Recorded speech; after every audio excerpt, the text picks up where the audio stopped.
right, so it's always a good day when we're able to listen to what Dejounte Murray has to say, because everyone cares about what Dejounte Murray has to say. I'm gonna be honest, I don't know what to expect here. I did read this brief synopsis, if you will, and it basically says that he backs up some of the criticism that he had for the Spurs.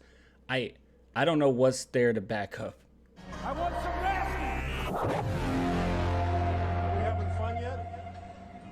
All right, so I talked about this really briefly on another stream, or the last live stream, if you will. And let me just bring it up again. As you guys know, some things happened. I explained in the live stream, so I'm not going to talk about it here. But long story short, my printer that I use to make shirts is gone. So what I have to do now is do it third party. And yeah, it's a big hassle, but nonetheless, I still got the shop up, okay? So just throwing that out there. But if you guys want to support, and if you're patient with me, it'll get out to you, don't worry. Just have to get it, like the designs, to me, and then I make the shirts here. But anyways, if you guys want to support, please do. Link in the description. Got this new drop here. Ain't it beautiful? Super Sohan. So if you guys want to support, please do. It means the world to me. And yeah, so thank you. All right, let's go ahead and listen to what Dejounte Murray has to say.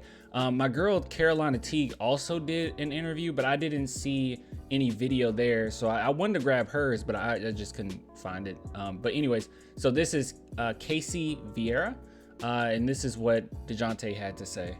No ill feelings to nobody. I still talk to all them guys. You know, social media is social media. My people don't realize, like, we're human at the end of the day. By the way, okay. Okay, I don't care. Sometimes I've been like, in the past, I've been like really worried on whether or not people will believe me when I say this, but I have confirmation at this point that he does not, as often as he says that he talks to Spurs players in the organization, I have confirmation that that is actually not true. Very concrete confirmation. So I'm just throwing that out there. Doesn't really matter. It's not that important, but I don't know. He says that a lot, but it's actually not true. You know, people try to make us athletes, not just basketball players, just athletes, you know, some superhuman that got money and fame, and, you know, they can only do certain things. You know, they try to limit you to what you could do, what you could say. And, you know, what? As far as like me speaking my truths about my experience, you know, that's what it was, you know, what I came out and said about my experience, and, you know, even stuff like that. You know, those is just okay. Let me reiterate, okay? Because some of you guys might have forgot, or you don't remember, or you didn't see it. But basically, Dejounte Murray, as far as him saying speaking his truth, when he was talking to Steven Jackson, he really put on that he went through it. But basically, I mean, it was a long interview, but basically everything that he said he went through was him not getting a substantial amount of minutes as a rookie. Tony Parker not necessarily like helping him or being a mentor, which it's Tony Parker, right? And then on top of it, saying that Pop played mind games because he didn't like play until his like second season. Like that's basically the gist of it. He was expecting to get the starting role to begin as a rookie, and that was all that he went through. That was literally all that he went through. That's what his truth was. He didn't say anything that was out of the ordinary. He didn't say anything that would make us like pause, like, oh my goodness, that happened. Like even Steven Jackson, even though I feel like a lot of his criticisms are absolutely ridiculous, he has more to say when it comes to his experience with San Antonio than what Dejounte went through. I do not believe Dejounte went through that much. And then he also insinuated that, well, maybe the Spurs didn't want to give him the keys because he wasn't a yes man like Derek White. He said that, well, it's because of his background that they didn't want to do that, which I don't know. You got the starting position your second season. I have no clue. Emotions, you know, people get mad, whatever. But at the end of the day, like, this is a place that gave me the opportunity that nobody did at that time. You know what I'm saying? So, you know, at the end of the day, I wish them the best. I want the best for them, you know, but I still won't change or, you know, take back from my experience, you know, of what I had to go through.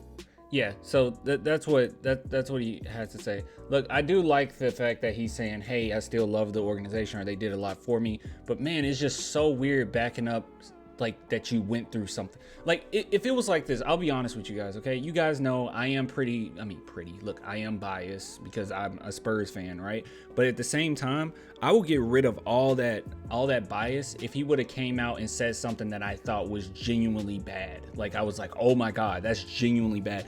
But the worst thing that he said was Tony Parker didn't mentor him like he felt like he should have.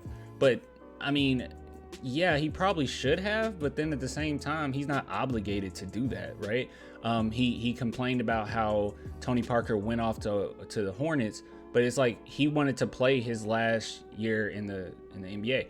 And on top of it, he wasn't going to get any playing time. And that's just how Tony Parker is. DJ was going to start. Patty Mills was going to take on the more so point guard role off the bench. And Tony Parker wasn't going to play. He just had to be a mentor. And that's just not who he is. He wants to play. He wants to show that he still got a little bit more in his tank. And he probably wanted to add on to his stats a little bit too. And that's fine. Him leaving for that last year was fine. But DJ said that was a big issue. But I don't know. I think it's kind of silly nonetheless. But hey, this was decent. I do appreciate DJ showing love as he does. He does show love to the Spurs. But man, he will say he loved the Spurs in one sentence and then say he went through so much BS in the other. I don't know. I just think it's strange. Anyways, if you guys want to support, as I said, clanthemerchfan.com. I don't have my printer. If you want to know the story on that, just go watch my last live stream. It sucks.